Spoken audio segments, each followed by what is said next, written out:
O paciente chega na emergência para você com uma creatinina de 1,5. Ou chegou aqui internado na UTI com uma creatinina de 1,5. Como eu vou saber se esse paciente é uma insuficiência renal aguda ou uma insuficiência renal crônica ou uma crônica agudizada? Vamos aprender? Então vamos lá.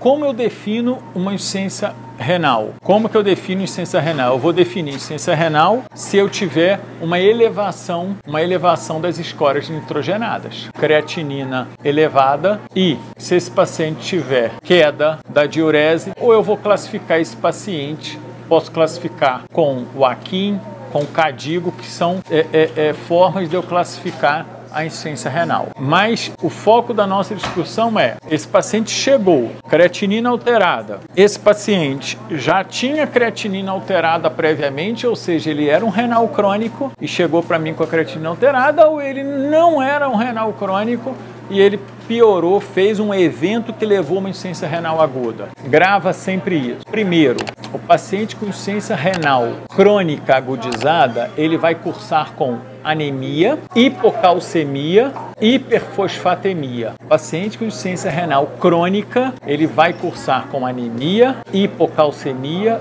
e hiperfosfatemia.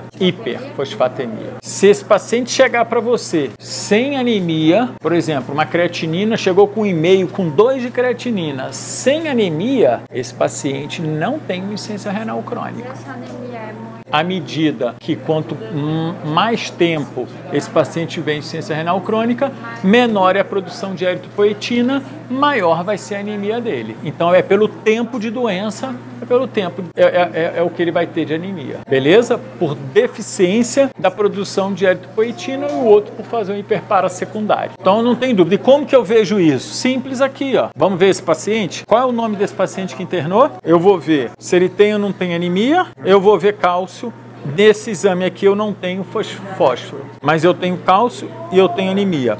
E habitualmente, para concluir, o paciente renal crônico, ele vai ter o quê? Rins diminuído, atrofiado, excetuando 3 patologias: diabetes, amiloidose e HIV, que podem ter insuficiência renal crônica com rins de tamanho normal. Insuficiência renal crônica e insuficiência renal aguda. A crônica vai cursar com anemia, hipocalcemia, hiperfosfatemia e rins de tamanho diminuído, excetuando essas 3 condições.